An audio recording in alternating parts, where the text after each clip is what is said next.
Hi everyone, welcome to this presentation. Today I'm going to be talking about extensions, what they are, how we should approach them strategically, all of those aspects. I'll go over the sort of schedule in a second, and hopefully this will be enjoyable. Yeah, let's just dive right into it. What I'm going to go over is first, what is an extension? And I'm going to try and dive beyond just the surface level of this, sort of asking ourselves, not just like what is an extension, like a part of the member of government or member of opposition speech, but also like how should we think about structuring an extension? What is its overall goal or purpose in a debate? When we're looking at it, how is it different from other types of arguments? Sort of a deeper dive into this question. Then we're going to go over sort of different types of extensions, so vertical, horizontal, rebuttal extensions, all of those different types, and when to use them, how they should be built up, what are the risks or benefits associated with using those extensions. And then finally, I'm going to go over some broader strategy and prep when looking into extensions, so sort of the bigger picture, how should we think about it, and then a couple of just specific tips and tricks with extensions. So the goal of this presentation is I'm going to try and make it accessible to all levels of people. So if you're a beginner at debate or you've not spent that much time in BP debating, I'm going to try and make sure that you will have a lot to gain from this presentation. But also if you're a very advanced high school debater and you've done quite a bit of debating, also hopefully a lot of the comments on strategy and advice will be helpful and valuable to you, even if some of the content is a little bit familiar. Let's just jump into things. So first, what is an extension? So very clearly, right, it's the arguments or argument that is given in the member of government and the member of opposition speech. And an extension really, in its simplest form, is an argument that is meant to be unique and different from the arguments made in the opening speeches. So the goal of any closing team, in order to have a shot of winning or not taking a fourth in the debate, is to present your own argument that is fully unique or is meaningfully unique from what is presented in the opening. And we'll spend quite a bit of time today talking about what it actually means to be unique, what it means to be not derivative or similar to your opening in the debate. And the second thing is an extension should ideally be a full constructive argument. So what that means is it should have some part of analysis and mechanization, and it should have its own impact. There are some caveats. There are some sort of slight cases where this is not always the case, and we'll talk about that when we get to vertical extensions. But generally speaking, in order to run an extension, your goal should be to run a full argument. You shouldn't just sort of take what was run in your opening and then make slight modifications to it, add a little bit of detail, maybe throw in a new impact. That won't be enough. That's not really credited as a full extension. It should be something that's an argument in and of itself. So with that in mind, what isn't an extension? As I said, it shouldn't just be a new impact, right? If you just sort of opening government had this very good argument about economic harms, and then you stand up and you're like, well, this economic harm also affects this group. That's a new impact, but that's not an extension, right? That's just an additional part of an existing argument. And so that won't be sufficient or enough for you to get it credited as an impact. Similarly, something that's just a new mechanism to prove an existing argument also isn't an extension. So if opening government already proved an argument, they had a really good analysis, they mechanized it, they had an impact, and then you stand up and you just give another mechanism to prove the same argument, that also isn't enough for an extension, right? You're just helping out your opening, but that's not really advancing you anywhere. You're just reproving an argument. You're sort of beating a dead horse. You're not really accomplishing anything there. The final thing is an extension should never contradict your opening, right? So in debate, we call this knifing. So your job is when you make an argument, your extension should not contradict anything your opening said. So if your opening made a lot of analysis about why in democracies, voters tend to be short-termist, they tend to vote on things that happen in the short term, you should not stand up and just say, actually, opening government was wrong. We think voters are long-termists. They care about long-term effects mostly, and therefore our argument's going to be based on that. That would be a knife because it contradicts analysis and argumentation made by your opening. Fantastic. So what is the structure of the extension speech? And I got some questions about this in advance when people were signing up for the seminar. And the biggest question was just, how should I think about structuring my extension speech? And when we're talking about this, we're talking about the member of government or the member of opposition. How should you structure or organize that speech in terms of time usage? And what are the factors that you should consider when spending more or less time on extension versus refutation? A good rule of thumb, and what I tend to use in my own speeches, is about 2/3 of your speech should be spent on your extension in the member of government or the member of opposition, and the rest should be refutation. So 2/3 of the speech. So in a 5-minute speech, that's about 3 minutes to 3 minutes and 30 seconds. That amount of time should be spent on your extension. The rest should be refutation. And the logic behind this is the only opportunity that you have in closing government or closing opposition to make your extension is in the member of government or member of opposition speech, right? The whip speaker is not allowed to stand up and just make another argument, or if the argument wasn't complete, add a bunch of analysis. They're not allowed to do that, which means you should always prioritize your extension in your member of government or member of opposition. That is the most important thing you're doing, and so the most amount of time should be spent on it. Your whip can do extra refutation. If you don't, say if you're closing government and opening opposition, you don't get to fully refute their case, that's fine, because your whip speaker will have time to refute opening opposition directly. So that's not a priority. Your extension is your priority. So what are some of the factors? Because sometimes you'll want to spend more or less time on your extension. Sometimes you'll want to spend 4 minutes and 30 seconds on your extension. Sometimes you only want to spend half your speech on your extension. So what are the factors that you should take into consideration when doing these time splits? So I think you should always try and spend more time on your extension if, A, your extension requires a lot of analysis to prove. So if you have this very complicated argument that has lots of steps that you need to sort of prove first this claim, then you need to prove another claim, and there's sort of a lot of analysis and framing and characterization, sort of a lot of work in order to prove the argument, then you should obviously spend more time on it. So different arguments require different amounts of complexity and time to prove them. If an argument is really obvious, obviously it's not as necessary to spend time, but this sort of is self-evident to me. The second is if you're in a position where you're worried about your argument being considered too similar to your opening. So when we talk about this, we'll talk about this more when I talk about vertical extensions, but when you're making an argument, very often in debate, your argument is going to be talking about similar things to the arguments made by your opening. So if it's a debate about economic development aid in the developing world, so economic aid in the developing world, probably every team is going to be talking about the economy and how we get more economic development. And so if you and your opening are talking about the same ideas, make sure you're spending a lot of time on your extension so that you can point out how you're different from your opening. Because if you don't do that, a judge is going to call you derivative, and then you're going to take a third or a fourth, and that's not a position you want to be in. So if you need to differentiate, if you're talking about similar things as your opening, you want to make sure you spend more time on your extension. Finally, if your case or your extension tries to reframe the debate in some way.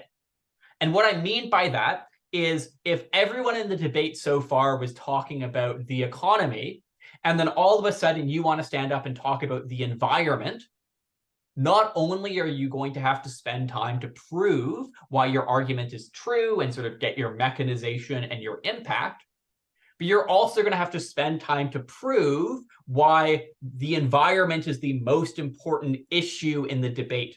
You're going to have to prove why the thing that you're talking about that no team in the debate has talked about so far is important and is relevant. And so anytime there's sort of a shift in what the debate is about, you should be able to spend time, because you don't only need to prove your argument, but you also need to prove why the debate should be about that thing. Similarly, in characterization or framing, so for example, jumping back to that argument we were talking about before about voters being short-termist, if you were trying to characterize something different, if you were trying to talk about, well, sometimes voters are short-termist, but sometimes they're not in these specific cases, doing that characterization, doing that explaining why a group acts in a certain way that's different than how every other team has characterized them also requires a lot of work. So anytime you're sort of shifting what the debate is about, you're talking about something totally new, you should also be spending more time so that you ensure that you don't sort of fall out of the debate or become irrelevant by talking about something totally different. So when should you spend less time? Generally speaking, I say you don't want to be spending less time on your extension, but there are some times maybe you're allowed to and you should be allowed to. One is if your case directly clashes with your crossbench. So what I mean by that is if you're on government, your crossbench is the opposition teams. And so if your argument is very similar to your refutation, that is, the things you're talking about in your extension are also the same sorts of things you're saying in your refutation, you can get away with not talking about your extension as much because your refutation is also proving your case. This sort of clash allows you to sort of refutation and making your argument are achieving the same goal. And so they sort of blend into each other. And so you don't need to spend as much time on your extension directly. The second, and I think more relevant time, is if the crossbench, that is if you're on government, you're op, if you're on opposition, you're government, if their case is very, very, very strong, you think that if you don't refute them enough, you will lose the debate, then it might be useful to prioritize refutation more. And this is really just a strategic question. So if you're, say, in a semifinal and you need to take either the first or the second, and you're really worried that you're going to take a third or a fourth, sometimes prioritizing refutation can be the strategic choice. But this is sort of very high level. This is very sort of specific. So in most circumstances, you should be spending 2/3 or more of your speech on extension. Okay, so what are the goals of an extension? I think really the two things you should be keeping in mind whenever you make an extension are that you have to make sure your extension is unique and that you have to make sure your extension is important. So what we mean by unique, and this is the thing that most debaters struggle with, including very good debaters, like this is something even I struggle with sometimes, is avoiding being derivative of your opening. And really what derivative means, this is a word that sort of sends shivers down the spine of all debaters because they fear a judge will call their extension derivative, is just your arguments are very similar or not unique enough from what your opening talked about. So if you are just sort of downstream or just making very similar arguments, they're derivative, they're derived from your opening, and so you won't win the debate because you're not adding anything else to the debate, you're just repeating what your opening said in some sense. The second thing, and this is also very obvious, but it's important to keep in the back of your mind, is that you have to make sure your extension is important. So what this means is you need to make sure your arguments are on clash, that is, they're engaging with the important ideas of the debate.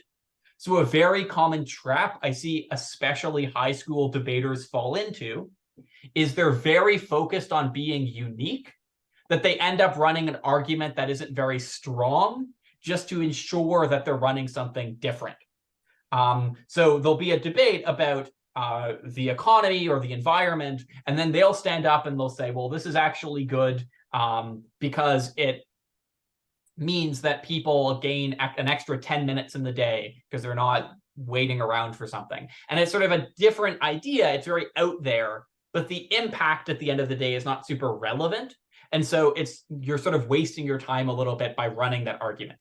So these two ideas are often in conflict. There's sort of a push and pull between being unique and being important. And you want to find a balance when running your extension. You don't want to shift all the way in one direction or shift all the way in the other. Otherwise, you're going to lose. So these two ideas always need to be in balance, these two goals. So let's talk about uniqueness. The biggest thing I'll point out is judges are very quick to discount arguments that are too similar to their opening as derivative. Sometimes this is just because judges, it's like if a team is derivative, that's the easiest way to give a team the fourth, right? It's not automatic.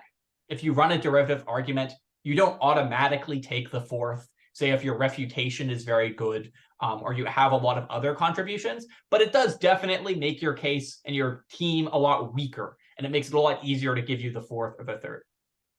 And the second thing is debaters really are not charitable to their opening. If I'm on closing government and opening government runs a sort of similar argument to my extension, I'm very quick to dismiss them. I'm very quick to say, well, they've talked about the same sort of ideas, but they didn't really prove it. They just sort of asserted these claims. Or they talked about similar sort of ideas, but we're really unique in this specific way. And a lot of debaters get called derivative even when they think that they're not, because they didn't listen to their opening. So on extension, make sure you're listening to your opening very clearly, listening to their mechanisms, listening to their arguments, and making sure that when you are comparing your argument to them, when you're saying that you're unique from them, you're actually honest and you're actually basing it on what they said, not a very quick way, like dismissive listening of them. And this is something that very high-level debaters and beginner debaters fall into all the time because they don't listen to their opening very closely. And so they end up being derivative because they don't actually know what their opening ran. And this is something I think we should all be very cautious about. So what are some other ways to figure out if my argument is derivative of my opening? The very obvious one is just, does my analysis seem similar? Am I sort of saying the same sorts of things that my opening is saying? Am I making the same argument just in different words? Or is it very similar? Is it like 75% of the same argument, even if 20% of it is new? And so there's sort of these sort of factors that we should be considering in terms of asking ourselves, is this argument derivative? The second sort of question we should be asking is my argument arriving at the same impact, even though my analysis is different? And I'll give you an example of this in a second. But if I'm proving the same claim, just in a different way, that often is derivative. And this is counterintuitive to a lot of debaters because they think, well, if my mechanisms, if my analysis is different, if my way of proving my argument is different, my argument has to be different too. It's not derivative. That's not always the case. And so you want to be sort of arriving at an impact that's unique through a unique way. If you just prove the same argument in a different way, that often is derivative. And then the final question you should ask yourself is, does my argument rely on the analysis of my opening in order to be true? That is, if I took my opening's argument out of the debate, would my argument still be true? And if the answer to that is no, then you're very clearly derivative. Your argument relies on them to be true in order for you to be true. And therefore, you might be able to take a second or a third, but you're never going to be able to beat your opening because your argument is an extension of theirs. It's sort of following from it, but it's not unique enough. It's sort of dependent on it. It's derivative from it. So let's look at some examples of this. So let's look at the first example. This house would hold the Olympics in a permanent location. This is sort of a very common motion, very simple. Instead of rotating it every 4 years, it would be held in one location every time. Opening government might make an argument that this would dramatically cut costs from building new stadiums, right? Because instead of having to build a new stadium in a new place every 4 years, you can rebuild old stadiums, and therefore you wouldn't have to spend as much money. CG might make the claim countries would have more money to spend on their people when they don't spend it on the Olympics. This is the same argument, essentially, right? The logical conclusion of OG's argument is that countries would have more money to spend on other things. Closing government just pointing out that they could spend this money on things like healthcare isn't an argument, right? Because they're just proving the same claim that opening government made, maybe better, maybe in more detail, but opening government did sufficiently prove that this would cut costs and governments would have more money. CG is making the same claim. They are proving the same claim. And so this argument is not unique. It's essentially the same argument, just in different words. Any questions about this, or does this make sense?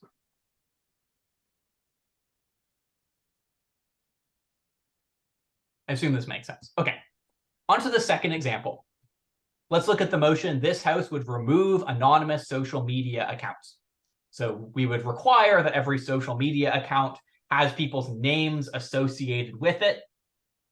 And so it's not anonymous. When you register, you might have to show a piece of ID or something like that. Opening government might make an argument that this would limit hateful behavior because people can't avoid bans by just creating new accounts. So if you have to show your ID every time, if I get banned on one account for hateful behavior and then I register a new account, then I would not be allowed to do that because it's associated with a person. And so they would know I'm just trying to avoid that ban. Closing government might make the claim this would limit hateful behavior because people don't want to post hateful content under their real name. Maybe when they apply for jobs or things, there would be an association that they made this hateful comment, and so they wouldn't want to do it. Now, this argument is the more complicated case, where the argument seems unique because the analysis is new, right? Their mechanism about how you get less hateful behavior is a totally new argument, right? But the conclusion of the argument is the same, right? Opening government already proved how this would limit hateful behavior. Closing government just gave a new mechanism for how they get less hateful behavior. Now, closing government would be credited with this new analysis, but in some ways, this argument is still sort of derivative because they're just reaching a parallel route to arriving at the same conclusion. And because opening government proved it sufficiently, closing government providing a new mechanism doesn't give them credit for the argument. It's just them proving the same argument again. And so if we're sort of looking at this like this is the impact, I'm very bad at writing, so I apologize. Opening government sort of took this path to arrive at the impact.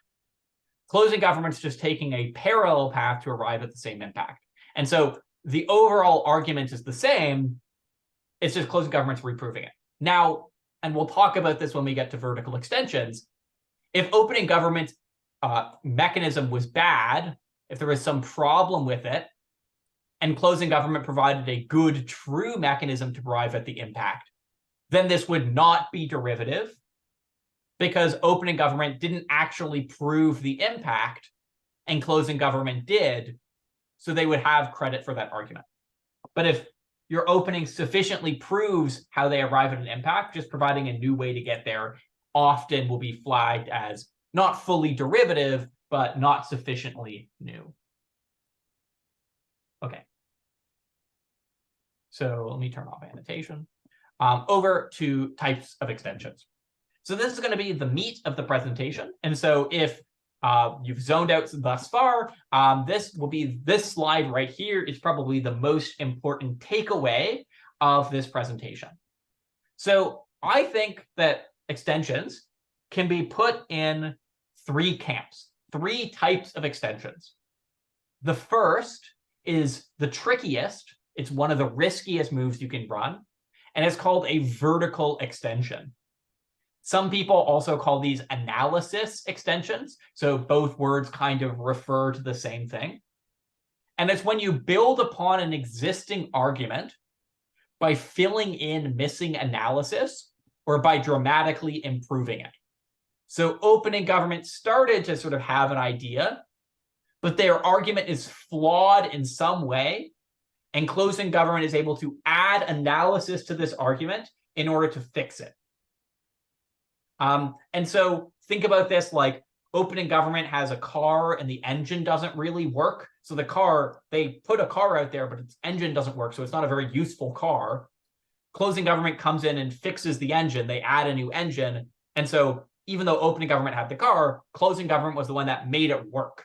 They made it function. And so they actually get credit for the argument, right? That's different than being derivative, in which opening government had a fully functioning car, and then closing government just like added a new, like painted it a new color. They didn't really add anything to the argument. What opening government had already worked was sufficient. Closing government just adding a new coat of paint doesn't give them credit. So it's about taking a broken argument and fixing it. That's sort of the goal of a vertical extension. And so it's very risky.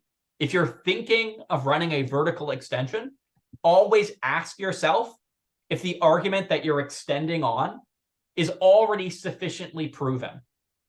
If it is, if opening government already, their argument already works, it's already a good enough argument, then you run the risk of being derivative by extending on it, by vertically extending on it.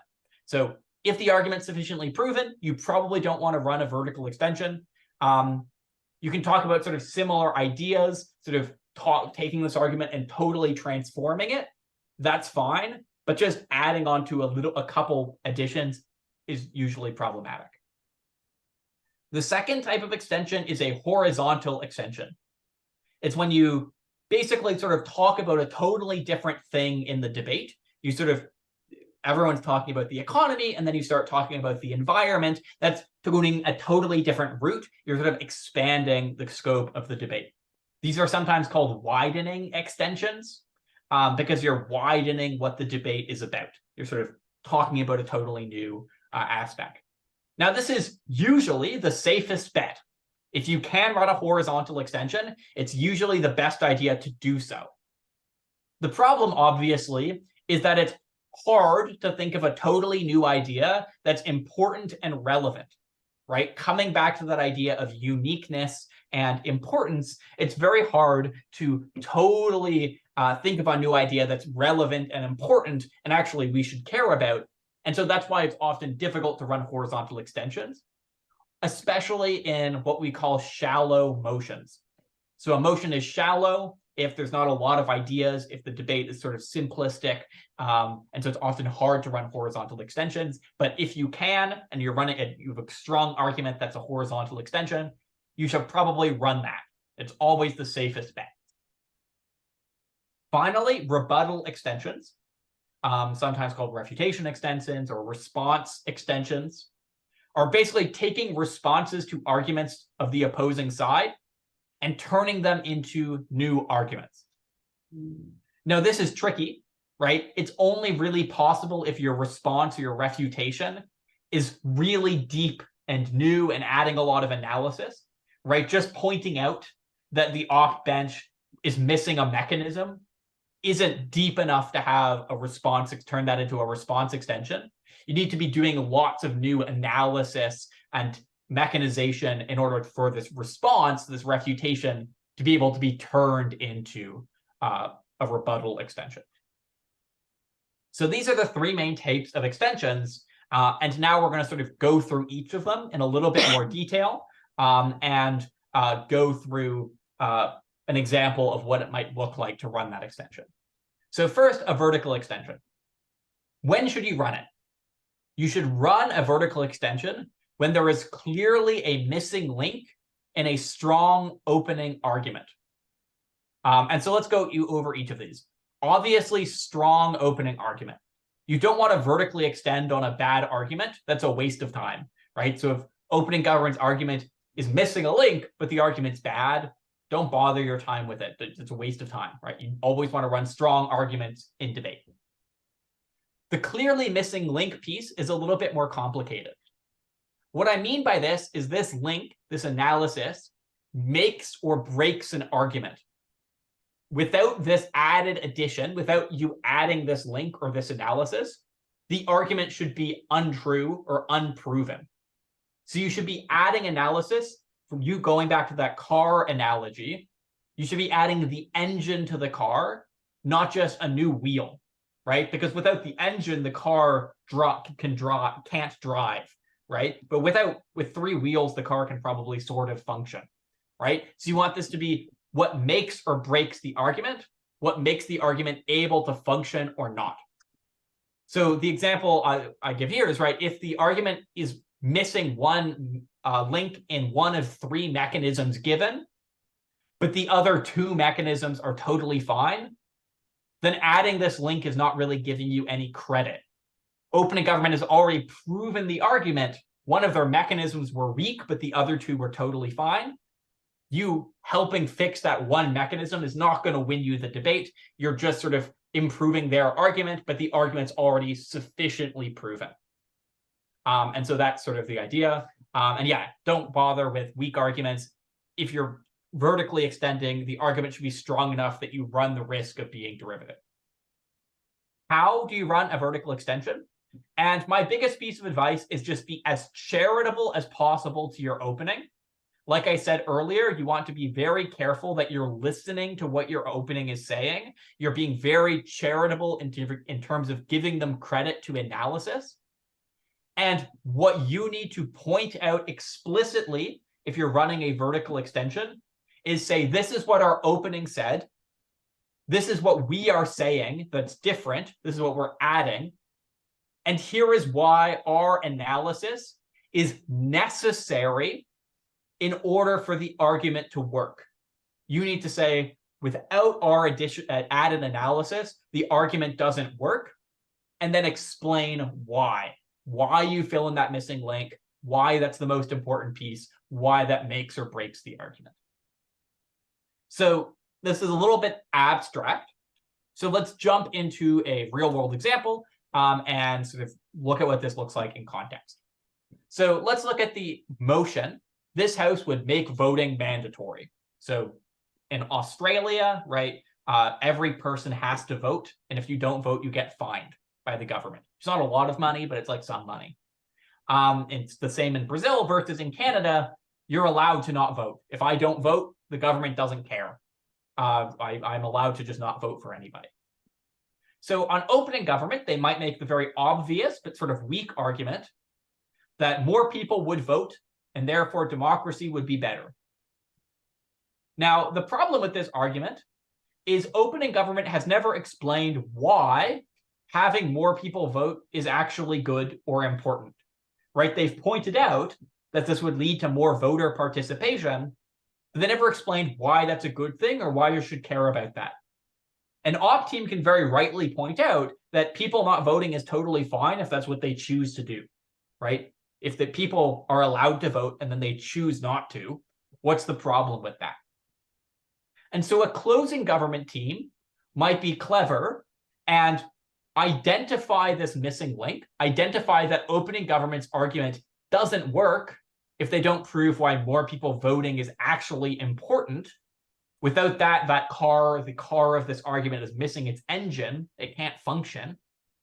And so they would go on and explain why voter participation is actually important in a democracy. So they might run a principle, which is like the legitimacy of the state relies on the consent of the governed, right? If people aren't voting, then they're not consenting. The government doesn't have legitimacy or authority. This is a very abstract principled argument. I don't think it's that strong, but it answers the question somewhat.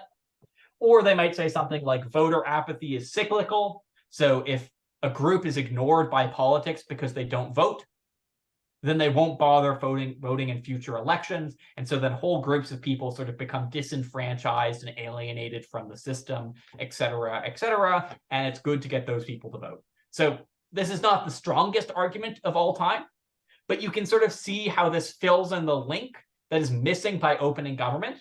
And if closing government is able to prove why voter participation is important, then they've made the argument work. They filled in that link. And now they actually make the argument function versus opening government who just pointed out some facts and didn't really fill in or extend or add meaningful analysis to the argument. So this is sort of what a vertical extension would look like. In reality, they're often a lot more complicated. I have some good links at the end of this presentation, which will be available on the Seed website, I think, hopefully shortly. And so I would recommend watching those debates so you can sort of see more detail what a vertical extension looks like in practice. Okay. Now let's jump into horizontal extension. And I think really what a horizontal extension is when you learn what an extension is, when you learn how to debate, a horizontal extension is sort of the default type of extension you learn how to do. Your coaches tell you this is the type of extension you should be running. You should focus on a new idea, right? We've all gotten the feedback that's like, if opening government talked about the economy, you should talk about the environment, or you should look at different actors or stakeholders in the debate to try and figure out a group that no one's talked about yet. That's really what a horizontal extension is. And so you should run a horizontal extension anytime you have a strong enough argument that is unique, that addresses a thus unaddressed element of the debate. So if you have a strong horizontal extension, basically always run it if you can. So the important thing, I think, to point out is just make sure that this argument is actually unique. So as I point out, right, ensure it's not just a new impact to an existing argument. So if opening government explained how this has economic harms, and then you just point out this has economic harms on minorities, that's a correct impact. That's a good observation, but that's just adding an impact to an existing argument. So that's not in and of itself a new argument. It's just a new impact to an argument. And so that would be derivative. So make sure it's unique using the criteria we talked about earlier. Make sure the impact is actually substantial. As I said, there's this sort of push and pull between unique ideas and impactful ideas. Don't just run something unique because it's unique. Make sure that it actually has some substantial impact in the debate.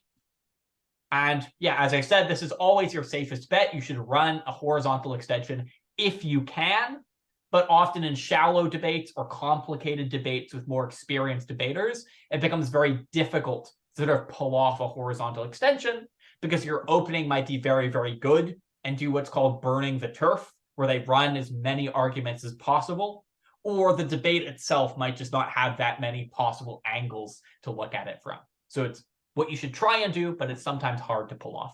And that's where things like vertical extensions and rebuttal extensions become relevant. How do you do it? Basically, explain your argument as you always would.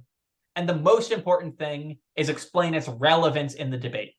So when you run a horizontal extension, you should be always prioritizing and making sure you're spending time on weighing your argument, both against your crossbench, right? So if you're closing gov, weighing your argument against both opposition teams and weighing it against your opening. And horizontal extensions, right? The way that you beat your opening team is by explaining why the impact of your argument addresses something that is more important than what opening government explained. That's how you beat them. In a vertical extension, right, the way you beat your opening team is saying they made the argument poorly and we fix it. Horizontal extensions, you say they made a great argument. Our argument is just better. It addresses something more important. So an example, right, this house would substantially tax petrol. Petrol is just the British term for gasoline. I use the word petrol because I think it's cool. That's basically it. So an opening government team might write an argument like this would encourage businesses and people to drive less, which would lower carbon emissions. Pretty bog standard argument, pretty simple. It addresses sort of an environmental impact. Closing government might say this would raise substantial government revenue, right? It's a tax. The money goes to the government. And so this could be spent on expensive government programs like healthcare or education, and then explain why it would likely be spent on those things. So that addresses a totally new element of the debate, and therefore it's just a new argument. And then you would weigh these two ideas. Now, these are both very simplistic arguments, right? I encourage all of you to flesh them out. but this is sort of just very simply illustrates what a horizontal extension looks like in practice. Okay, last and most complicated, a rebuttal extension. Basically, if there's an under-addressed clash, right? If opening op made a very good, strong argument, opening government didn't really respond to that argument very well, and opening government's arguments don't really respond to that idea at all, then you should run a rebuttal extension where you can sort of add a bunch of analysis and characterization and framing that is necessary to contradict the opening opposition claim. And by doing all of that analysis, you're both taking down the opening op argument, but you're also doing all of the legwork in order to make an argument. You're using response material, but that's basically the same thing as making an argument, right? It's not just super simplistic saying, oh, opening opposition made an argument and they didn't mechanize it. That's not what a rebuttal extension is. It's opening opposition made a very strong argument. In order to contradict it, we're going to have to make an argument of our own. And so that's sort of the idea of a rebuttal extension. So this is an example from a debate I actually did in a semifinal maybe a few months ago. And the motion was this house would make all AI open source. So open source just means that the code for the AI is available for free on the internet. And so any person could go and access the code, and any person could use the AI. They could use the program themselves. Opening government made a bunch of very common arguments about why this is safer, probably, why this means that we can review AI more thoroughly, why we can sort of have concerns about biases and all those things. Opening opposition talked about why this would hurt the economy, because if it's open source, you make less money from it, and therefore fewer people would invest in AI. That was sort of their argument. What we identified, or our thing you could run on closing government, is you could respond to the claim from opening opposition, because opening government didn't really respond to it super strongly. They just sort of tried to weigh against it. And you could take their claim and flip it. Opening op is saying less investment in AI is a bad thing because it hurts the economy. Your response to that could be, actually, this is a good thing. Having less investment in AI is actually a positive. And then your rebuttal extension would be proving why that's the case. And this argument achieves two things, right? It responds to the opening opposition argument. It tries to beat it. But at the same time, it also does a lot of analysis. And when you've proved all of this, you've made an argument. You've proved why why this leads to less investment in AI, and why that's a good thing in terms of impacting. And so this could look like something like proving like AI poses a large economic risk, right? People lose their jobs, but also it poses a large social risk. So having more and more AI might lead to bias in things like prison sentences when we use it for sentencing, et cetera, et cetera.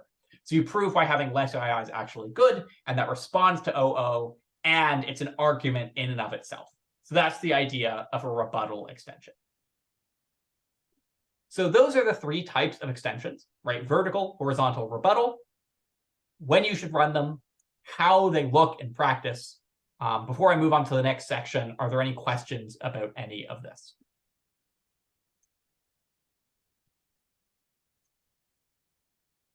Okay, fantastic. If you have any questions, don't hesitate to just type them in the chat or message them to me as well. Okay, strategy and prep. So looking more broad picture now, when you get the motion at the start of a debate, what should be your first move as closing government? So in debate, there's this, in BP debate, there's this interesting dynamic that exists where opening has an advantage, right? Opening gov and opening op have an advantage because they have the first access to arguments. They have more time to, so they get to run the best arguments first. Closing has an advantage because they have more time to prepare and adjust to the debate that happens. And so as a closing team, your strategy should always be to take advantage of both having more time to prepare and having time to adjust your arguments once the debate happens, right? Once the opening teams argue and you see what the debate is about, you have the ability to adapt the type of case that you run. And so the first piece of advice in order to leverage and use this advantage is to come into the debate with lots and lots and lots of ideas. So in prep time, your goal should be coming up with as many argument ideas as possible, rather than trying to completely flesh out the arguments that you have. And so if you come into the debate with 5 or 6 ideas that are a little bit underdeveloped, but they're the starts of arguments, you can see what your opening government or opening opposition are going to run, and then you can pick the ideas that they didn't run, and you can flesh them out during the round, right? Once the prime minister starts, after prep time ends, you have 20 minutes of additional time that you can prep your arguments. So you should not come into a debate on closing with a fully completed argument. You should come into the debate with lots of argument ideas and flesh them out during the round. This is difficult, right? My recommendation would be have one person whose focus is to listen to the opening and come up with refutation and responses, and then the other person should be prepping out the argument. That's the dynamic that I like to use. And the reason this strategy is good is it makes you a lot more flexible. It means you don't run into the problem that a lot of debaters run into, which is they come into the debate as a closing team with an extension that they want to run, and then opening government runs that argument, and then that's all of a sudden they have nothing. That's not a position you want to find yourself in. And so you want to come into the debate with ideas rather than focusing on coming into the debate with fully finished arguments as a closing team. The second is you have flexibility, right? You get to see how the debate pans out, and then you get to adjust what argument you choose to run based on what seems to be important, right? If the debate's all of a sudden focusing on the economy, maybe that's the direction you want to focus on running your arguments. You get to engage or respond to what seems to be the most important thing in the debate. The second biggest piece of advice, and this is advice for every debate you ever run, but it's especially true on closing. Always aim to take the first in a debate. Lots of people have the advice and the strategy that if their opening government team is really good and their closing government, they'll just aim to take a second. That they'll do their best, but they can never beat their opening government team, so they'll focus all their time responding to opposition and just take the second in the debate. This is a bad mindset to have. And the reason this is a bad mindset to have is because if you're not responding to every team equally, if there's one team you just ignore because you know you're lost to them, you end up explaining your ideas, and you explain why they're important in the round. Even if you aren't going to end up taking the first, aiming to take the first, responding to everyone, and trying your best to beat every other team is when you will present the best version of your extension and your arguments. And you're more likely to take a second if you aim for the first, rather than if you aim for the second, you're more likely to lose. So always try and take the first. Don't have the mindset that I can't beat a team and therefore I'll take a second. Two last really obvious pieces, right? Don't POI your extension to opening. This is a very common tactic that opening teams use. They'll take a POI from a back half team, and then the back half team will just tell them their extension. That's bad for two reasons. One, it gives the opening team the ability to preempt your extension, and B, it gives opening the chance to steal your extension. So, I mean, some people do this for the sense of fairness, right? They add some analysis, but it's often like unstrategic just to do this. So that's the idea. Final thing, listen to your opening. So as I said earlier, closing teams tend to undervalue the contributions of their opening half. Don't do that.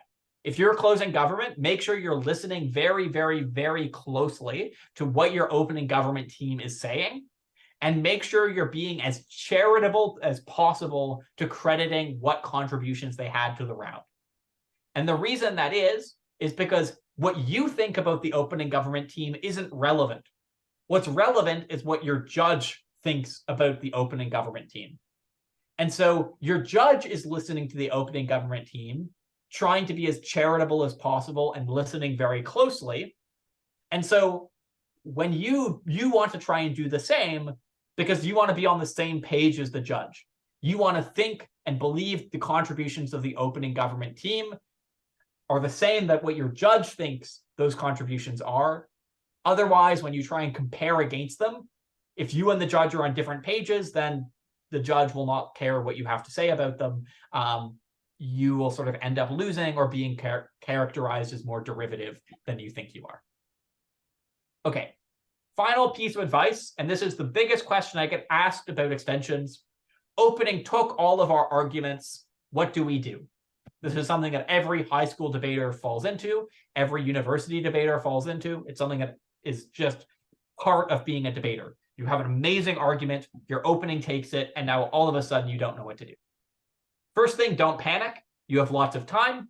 Once the debate starts, you have 20 minutes to prep. So ideas will come to you. You'll have more time to flesh out your extension. You have more prep time. So don't panic. Once you get into this mindset that you don't have any ideas or you don't have an extension, people will start to panic. Don't do that. You're totally fine. You have more time on back half than you do total prep time, right? So you actually have that massive advantage of just more time to think. B, see if there's any missing links and if you can run a vertical extension.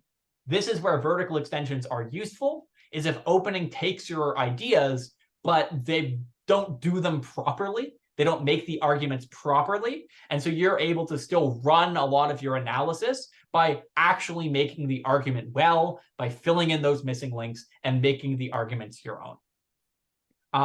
Thirdly, see if there's an opportunity to run a response extension. I've had this happen all the time where I don't have any ideas, but then my opening op team says something interesting. I really disagree with it. And then I'm able to flip that argument. So listening to my opening opposition gives me new ideas to run arguments. So response extensions are also very useful tools. Last absolute resort. I don't have a vertical extension. I don't have a response extension. My opening gov and my opening op are debate gods, and I don't know what to do. There's a couple little sneaky strategies you can use as last resorts. First, you can sell direct refutation as an extension. So as I said, a response extension isn't doing like line by line responsiveness. But if that's all you have, focus on that. Lean into that. If you don't have an argument or you have a really bad argument, you can still win or do well in a debate by having good contributions elsewhere. So if your arguments are bad, but your refutation is strong, focus on that. You have some contributions in the debate. You want to add something to a debate, even if it isn't necessarily a constructive argument. B, run some weak extension, run whatever you have, and just focus on beating the crossbench. I've used the strategy sometimes. It's a little bit dubious, but sometimes if you have absolutely nothing, run whatever you have, even if it's bad, and then just focus all of your energy and your time on refuting the claims from the opposing side. Because even if your argument is weak, if the other side has absolutely nothing because you've disproven it all, you can still beat both of them. So those are last resorts. These should not be in your mind unless it's your speech is coming up and you have absolutely nothing to add. These are absolute last resorts. These first three are probably better things to focus on in the debate. So that's it. That's what I have to say about extensions. Does anyone have any questions or comments or anything they would like to add at this time? You can unmute, you can message them in the chat. Either one works.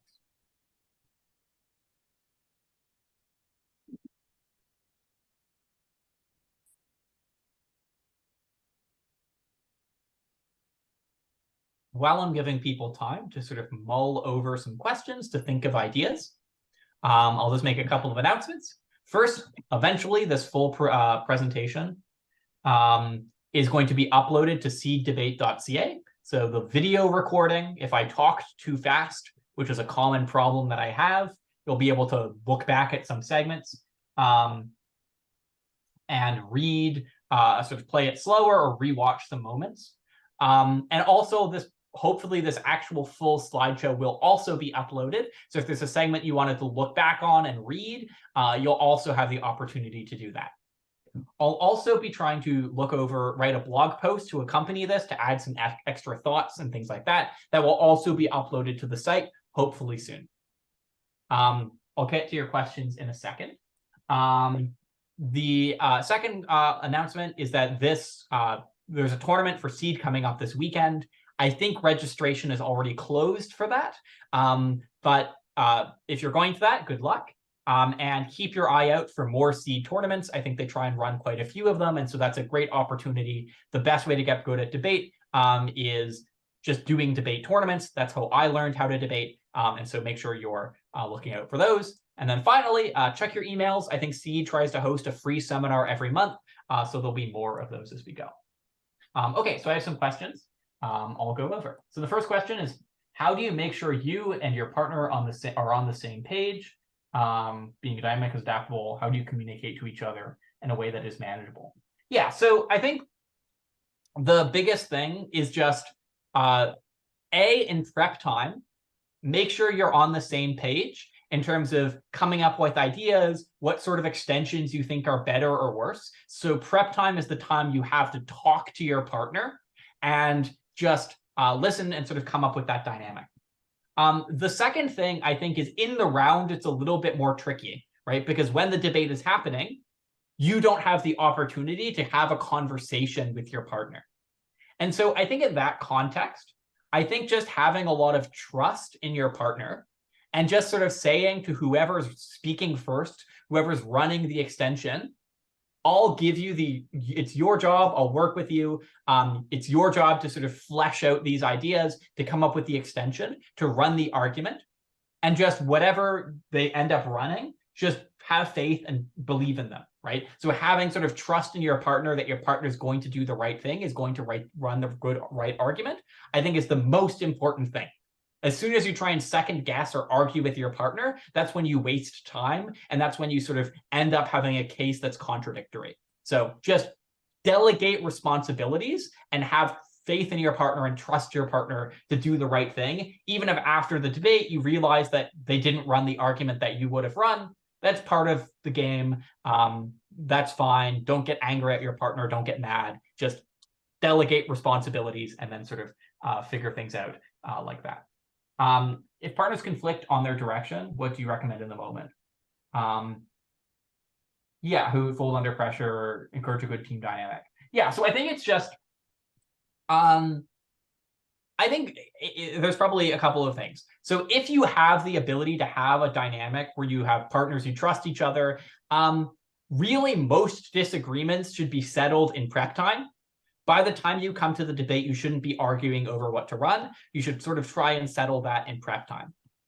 With partner dynamics, I think a thing I do a lot of coaching, I recommend to partnerships, is in a debate, like in a tournament, if one person is more assertive and their ideas are always getting run and the other person feels like they're being bulldozed and they're being ignored, often a good idea is you can sort of go back and forth, where one debate, one person will be leading. In the second debate, the other person agrees that they'll let the other person lead. And you sort of alternate where each person has an opportunity to be the person who's coming up with the ideas, the person who's sort of having the sort of strategic direction of the debate, that they're sort of going back and forth on it. In a really competitive environment, where say you're at nationals or something and you don't want to risk doing something experimental where you're going back and forth on who has the lead, really, the biggest piece is whoever's speaking first should have the authority on running the case.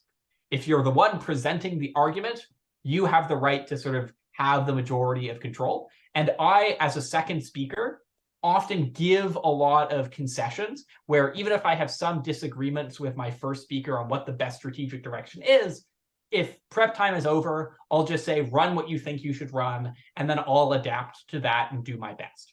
Debate is a two-person activity. It requires collaboration, but ultimately, whoever's running the argument, whoever's speaking first, should have more authority on sort of strategic direction because they're the one who actually has to run the argument, right? And so they should have a little bit more power there. But really, I recommend in practice is if you want to flesh out a partner dynamic and there's some conflict, alternate. Agree that you're going to alternate on who is taking the lead and coming up with the strategic direction of the case.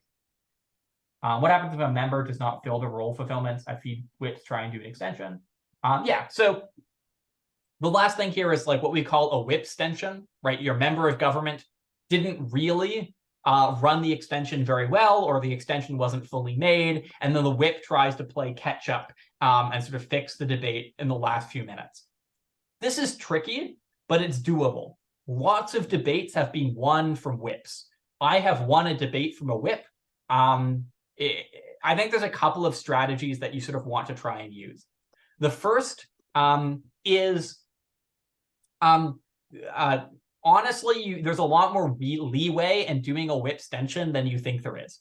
Insofar as the first speaker presented the argument somewhat, but they didn't do any weighing or comparing or framing, you get to do all of that in your whip.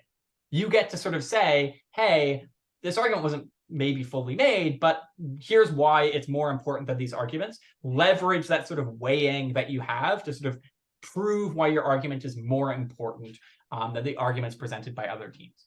Also, you can sort of sneak a lot of extension analysis into the debate by just saying it's rebuilding. It's a little bit more of like a subterfuge strategy, but you can get away with quite a bit because judges tend to be charitable. So that's one tactic. I think the best tactic, though, is if you feel like your extension isn't very strong, your argument wasn't presented very well, or the member sort of didn't had a difficult time and the extension is not really standing, the best thing you can do is just do what I like to call like an Armageddon strategy, where instead of trying to win by your extension, you win by trying to beat every other team. Because even if your extension is bad, if every other team is worse, you win. And actually, my highest speaking speech of all time, I used this strategy where our extension was not very good. It was very difficult in the debate to make something that was totally unique. And so we were risking being a little bit derivative. And so my strategy was just, as whip, I'm going to prove why every other team is just totally incorrect in this debate. And then hopefully we'll scrape by just being better than everyone else without having a super strong argument. And in that context, we ended up taking the first. And so summarizing that, one, you can just pretend that like rebuild your argument and like sneak in a little bit of extension. You can actually get away with quite a bit of that. Or B, you could just focus on taking down every other team from the whip and just hoping that your like not perfect extension will get you somewhere, even if it's not fully fleshed out. So hopefully, does that answer your question? Excellent. Thank you, Julian. Any more questions?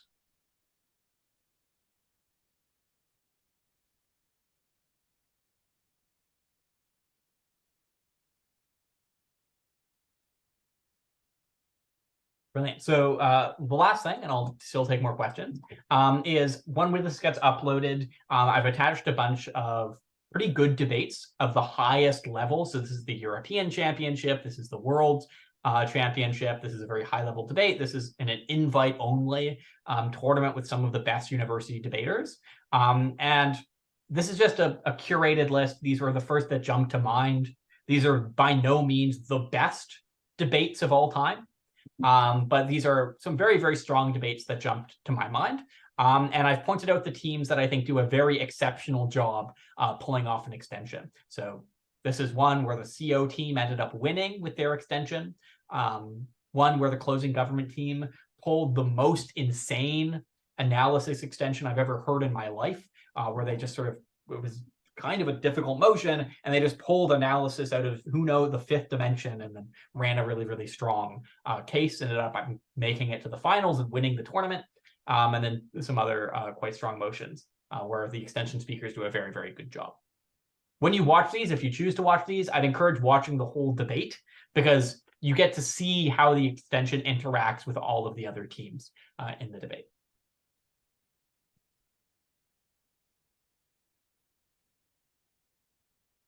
So I think that's good.